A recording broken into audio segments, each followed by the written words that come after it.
This is a car designer, and I'm a mechanic. Today we're going to do something special. We're going to look at the biggest car failures of history.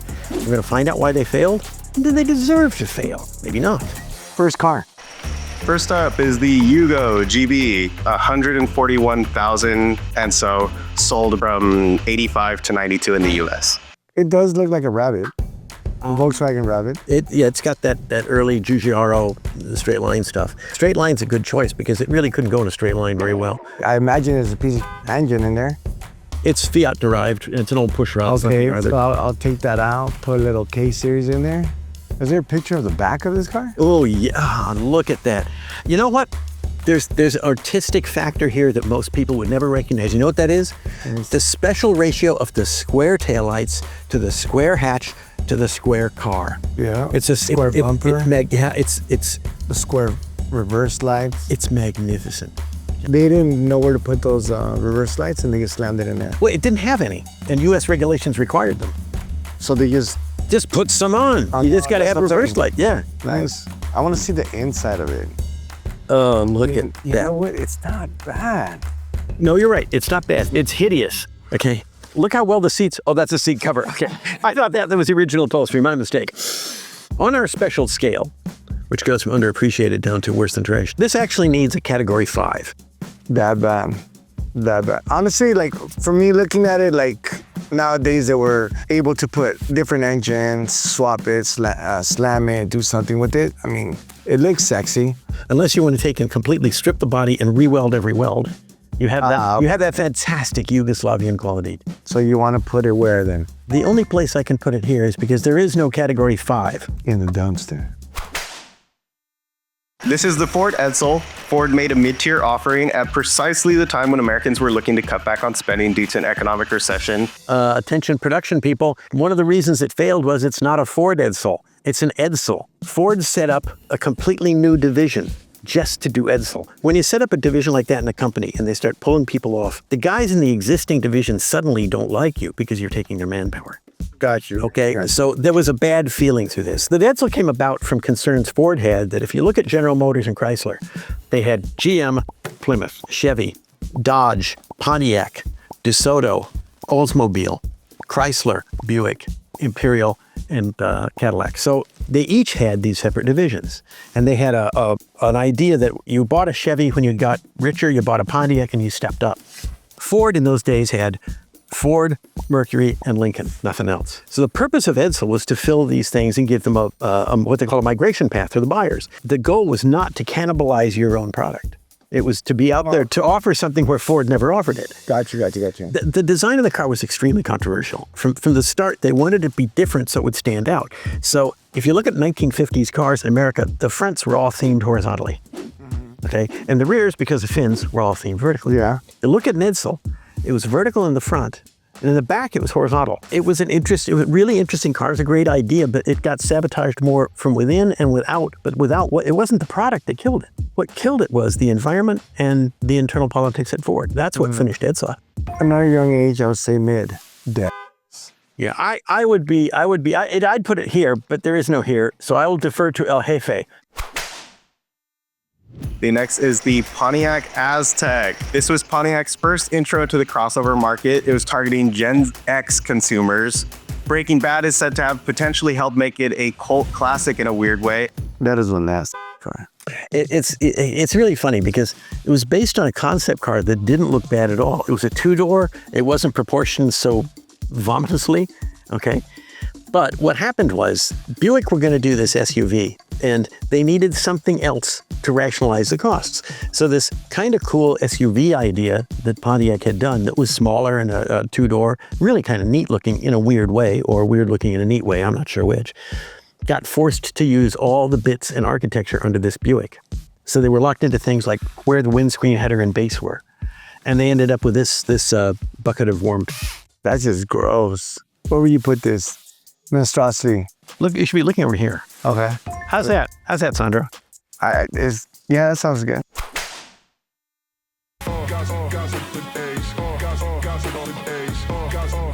Guys, what are we doing?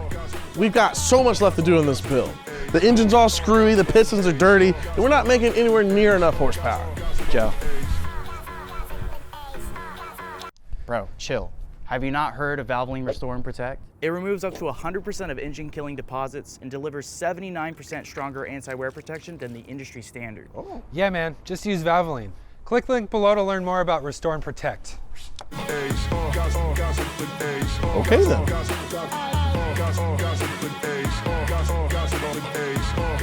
The Ford Pinto. Oh, yeah.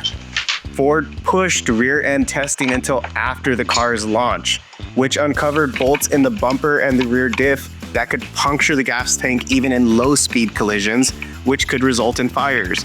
Even though later models fixed the issue, the reputation of a death trap stuck with the Pinto. You know what? That's crazy because I never knew why they said it was a death trap till right now.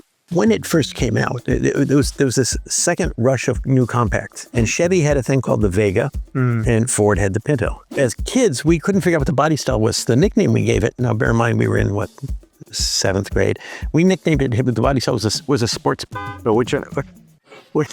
Seriously, so he said, what body style is a Pinto? Sports. I think it's nasty. I think it's nasty. Even though when they fix them up, it still looks nasty to me. It suffered from a problem at Ford that every car company has to one point or another. And that is the accountants jump in when they shouldn't be in. And there was apparently a consideration of the rear impact early on, but they were told to not go there because it would cost money. Now, I don't know if that's true, but that's the story that was floating around in the industry. This is a tough one. They did fix the problem. They sold 3 million cars, so no manufacturer would consider it a total failure. Okay, I don't think they're worse than trash, but I would put it up here in the WTF. This is pretty bad here. That's just me, though. That's not bad. The next car is the DMC DeLorean. It was instantly iconic with its looks and stainless steel body. However, with the steel came issues like making the car feel overweight and underpowered. The company's issues were not so much related to the car as they were due to the owner, John Z. DeLorean, whose story is crazy enough for its own up-to-speed video.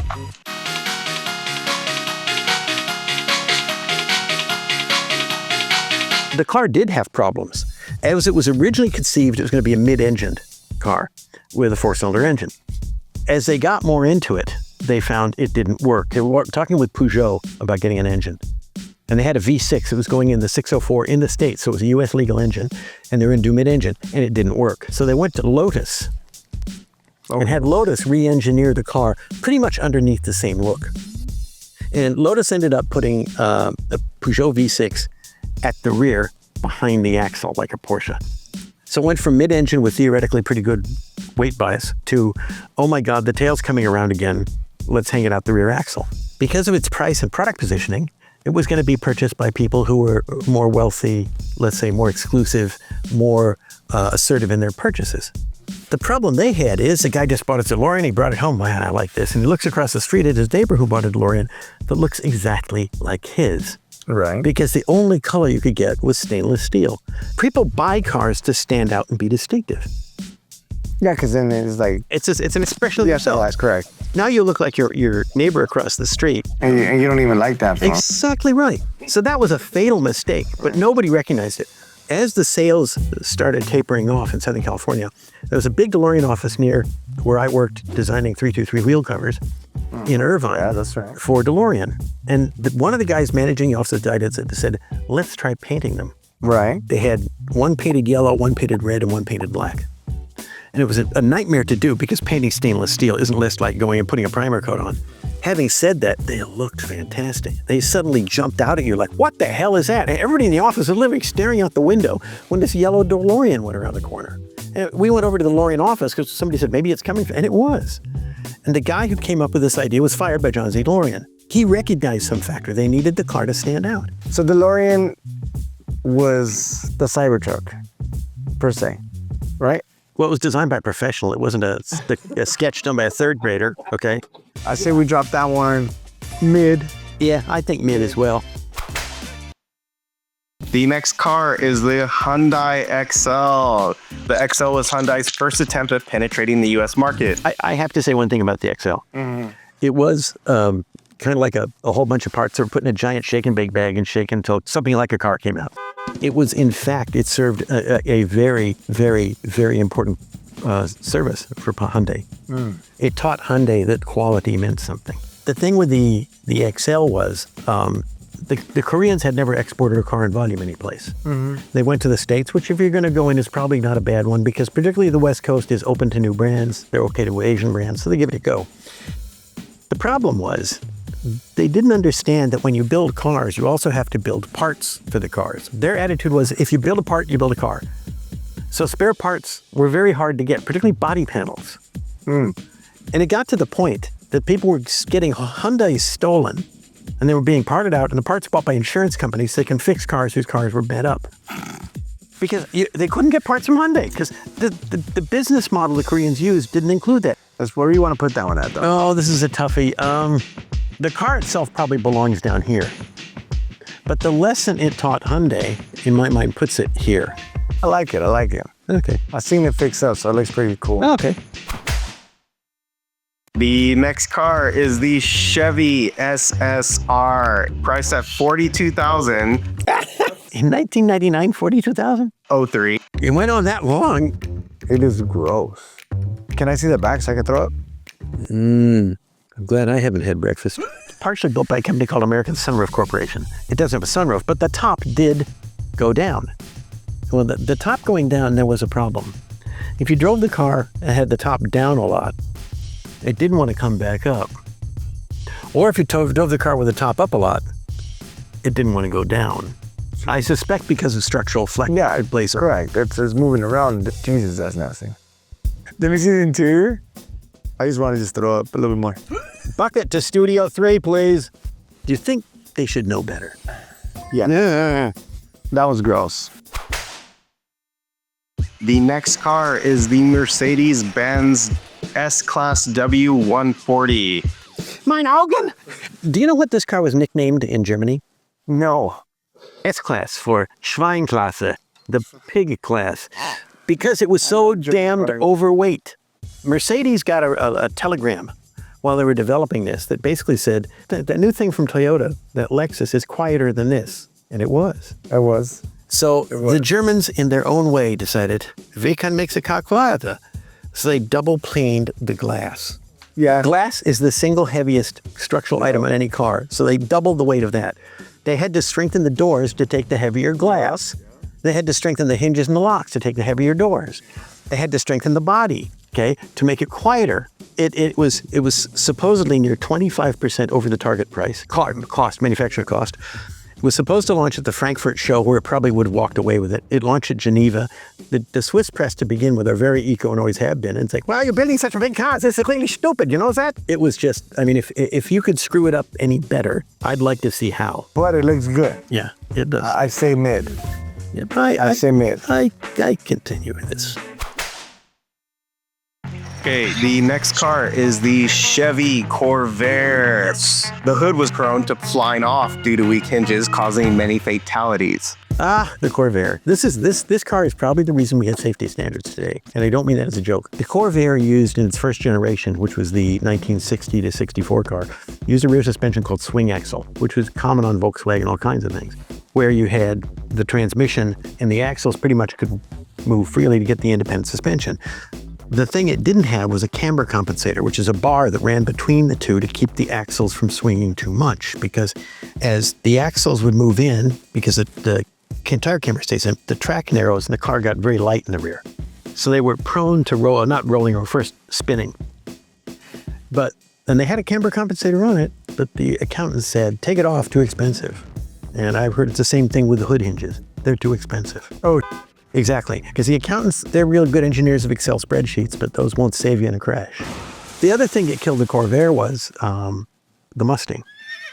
Oh, yeah. Because it was believed the turbocharged Corvair, which actually was a great car to drive, can fight off the Mustang. Well, you can't take a 180 horse rear-mounted flat six and go against a 271 horsepower V8. It just doesn't work. Yeah. It just doesn't work. I say we put that one like... Underappreciated, my look, okay? To be honest.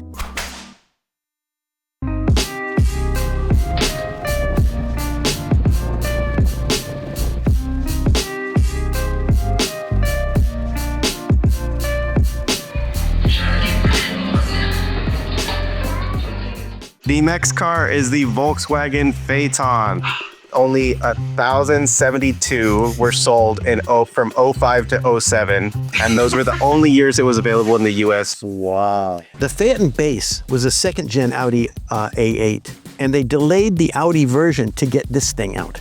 The car that came out before the Phaeton was the new Beetle, the second gen. Now just think about this for a minute. You're going to go against Mercedes and all these luxury brands, and here you're bringing out the thing that will remind everybody you start as a shitbox maker. And it was wrong. They should have upgraded Audi more. It would have had a chance. Yeah. It had one real problem. One only. That thing in the middle of the grill. Yeah, that's true. That's it. I mean, it wasn't a bad luxury. It looks like a Lexus too. The thing is, if it had an Audi badge, it might be worth the price. It was wrong. I'm going to say, looking at those cars and knowing what I know about them, that is the largest turd of the lot. The next car from 01 to 09, the Jaguar X-Type. That is trash. That is trash, Bob.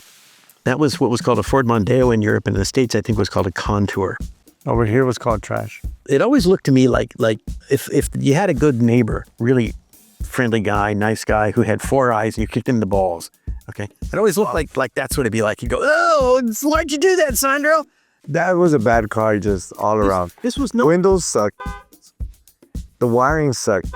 Hey, come on, it's British. The whole thing just sucked on that car. Like, honestly, it was nasty. You know, this was not a good time for Jaguar because this was around the time they did that S-Type, which was kind of the first place they deviated from the roadmap. But having said that, Jaguar's done it again. Have you seen the new ones with the pink Jaguar? You know what? I f with that. New typeface. New. I f with that. I f with that. Honestly, you know why? Because it reminds you of a toy, like the Hot Wheels toys. The bottom road's getting filled. Yeah. All right. The first-gen Ford Explorer. Firestone tires in the early 90s were the cause of many failures due to the treads separating at speeds, which led to recall. Firestone countered that the Ford Explorer itself was the problem. No judge disagreed that Ford bore all the responsibility. The controversy stained an otherwise well-received SUV. Firestone f***ed up. That's what it is. To put it mildly. Straight up. Firestone f***ed up that car. Because even to the day, like, all the older cats that remember that recall and all that crazy Ford with Firestone, I tell them, hey, you guys want these badass Firestones? I'm like, oh no. Don't put Firestones. I don't want to die. I'm like, that was so long time ago. Are you serious? They're like, yeah, no, we don't want that. I'm like, okay. Yeah, it definitely sullied Firestone's reputation. And it's funny because at one time, you talk about Firestone, I mean, this company has a very long history. The guys at Firestone and Henry Ford were very good mates. One time when you bought a Ford, back in the days of the T and the A, the only tire you could get is Firestone unless you wanted Firestone. And another thing Firestone did, at one point in time, they were sponsoring and supplying tires to all the cars, the Indy 500, every single one. And you would see before in Life magazine, for example, the week before Indy, there would be a Firestone ad that had every Indy car race from the first winner to the up to date, what that was in 1961. I'm looking at it, I'm wow, look at this. And it was Firestone ad. Oh, that's crazy. And now where are they? Post, please put the sound of crickets in here. Yeah, it sucks. It sucks. Cause honestly, that truck was pretty cool. I liked it. It sold like bloody hot. Yes, I mean, and it didn't seem to impact the volume in those first years. And it's not like it plummeted, and that it did slip. But I think it's a good choice. I say we put that like. I'm gonna put it for now in underappreciated because we could say it's an appreciated car with worse than trash tires. Okay. The final car from 05 to 09 was the Crossfire. It's really is because poor car is misunderstood. It's a CLK underneath. Correct. Okay, and CLK's a pleasant car. I've had them. It's my dad used to call things like Mercedes. He called them boulevard cars. He didn't think they were quite to being sports cars yet, and they didn't have enough guts to be grand touring cars. But he thought they had a place. Okay, I thought it was a neat look at a two-seater. It was a pleasant car to drive. You could push it a little bit and wouldn't scare you or anything. And it was so much cheaper than the Mercedes it was based on. Overall, I think it was a decent car. I never saw nothing bad with it. Like the ones I've seen on the road, I've never really seen like broken down with a lot of problems. Body looks decent. It looks like a sports car as it's coming out. And it looks nice, slammed on the floor. Where are we putting this, El Jefe? I said we put it on the top. Okay. If you'd like to see even more failures of design, click there or here or someplace, click anywhere. But more importantly, click the subscribe button so you can see more and better in the future. That's right. Thank you. This was RMS, baby.